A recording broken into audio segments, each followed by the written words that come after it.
father's mistake. At 21, he had become engaged to an English socialite. He had been hopelessly in love with Cecilia and had lived to regret his susceptibility when she'd ditched him almost at the altar. In the 8 years since then, Jay had toughened up. He was no longer naive or romantic. He didn't do love anymore. He didn't do serious relationships.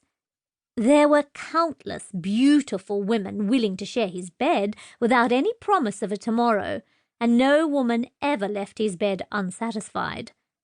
Casual, free, and essentially forgettable, he had learned met his needs best. As the limousine drew up outside the cemetery, Jay idly wondered what Willow looked like now. Sadly, it was 3 years since he had last seen her father, who had turned into a recluse after his terminal illness was diagnosed. She had been away from home studying on his last visit, he recalled with an effort. He had not regretted her absence because as a teenager she had had a huge crush on him, and the amount of attention she had given him had made him uncomfortable back then.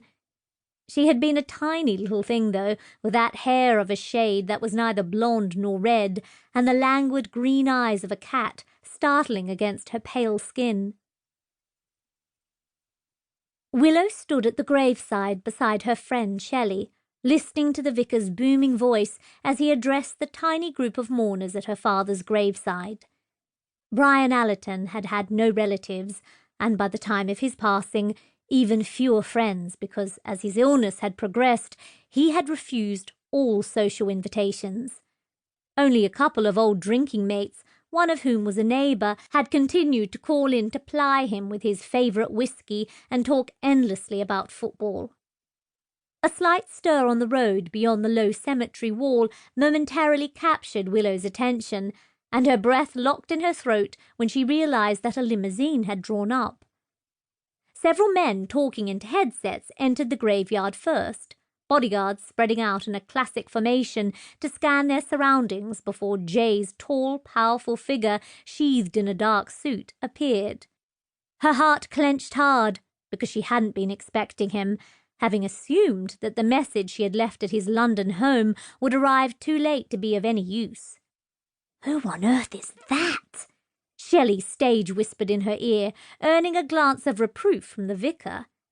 But no. Contrary to Willow's expectations, Jay, technology billionaire and media darling, had contrived to attend, and even though he had missed the church service, she was impressed, hopelessly impressed, that he had actually made the effort. After all, her father had, during his illness, stopped responding to Jay's letters and had turned down his invitations, proudly spurning every approach. "Wow! He's absolutely spectacular," Shelley sighed, impervious to hints. "Talk about him later," Willow muttered out of the corner of her mouth, keen to silence her friend. Shelley was wonderfully kind and generous, but she wasn't discreet, and she always said exactly what she was thinking. "He's really hot," Shelley gushed in her ear, "and he's so tall and built, isn't he?" Jay had been hugely popular at school when Willow was growing up in the little courtyard house that had gone with her father's live-in employment. The last in a long distinguished line of Rajput rulers and warriors, Prince Jay Singh had been an outstanding sportsman and an equally brilliant scholar, and Willow had often suspected that Jay had been the son her father would have loved to have had in place of the daughter who had sadly failed to live up to his exacting academic standards. And even though it had been 3 years since Willow had seen Jay, she still only allowed herself a fleeting glance in his direction and swiftly suppressed the shiver of awareness that gripped her with mortifying immediacy. After all, a single glance was all it took to confirm that nothing essential had changed.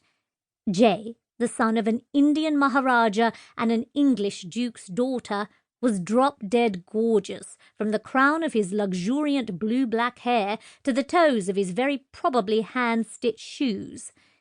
Even at a distance she had caught the glimmer of his extraordinarily light eyes against his golden skin. His eyes were the palest wolf blue in that lean, darkly handsome face of his, a perfect